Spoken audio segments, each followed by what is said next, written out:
yung one of the biggest arguments of those opposing the restoration of capital punishment, kasi mukhang sigurado naman sa House na mapapasa eh. At mukhang ang usapan ngayon sa Senate, mukhang matutuluyan na.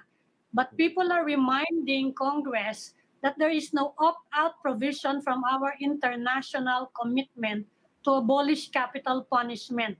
Ano po yung masasabi niyo doon? Wala daw opt-out provision.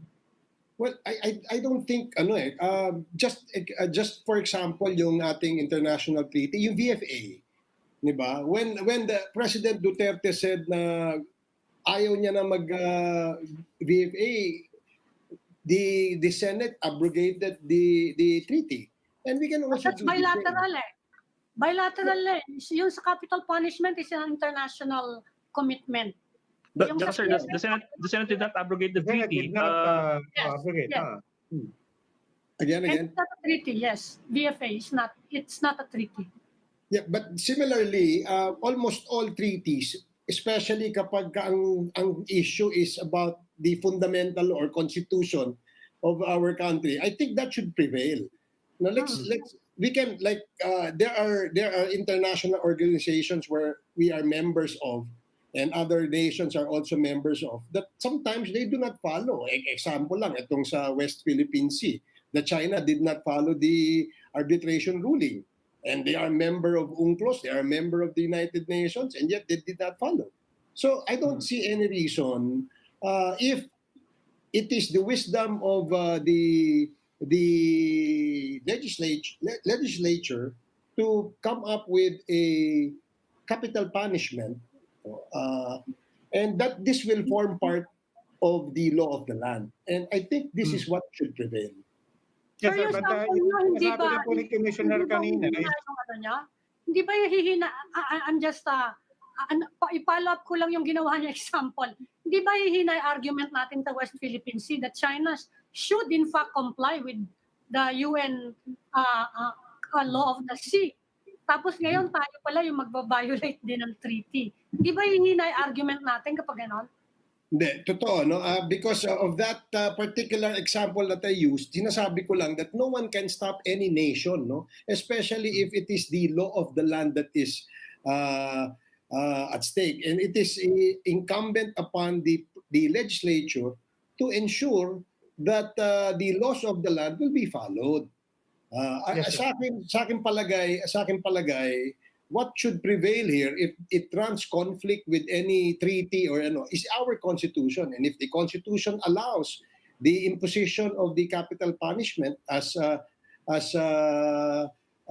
manifested by the wisdom of the legislature, then I don't see any problem with that. Well, yet, Congressman, tama naman po yung point niya. Certainly, if you go by how this government has acted, certainly mananaig pa rin at the end of the day yung sovereignty and what this government wants to do. Correct lang natin yung kanina.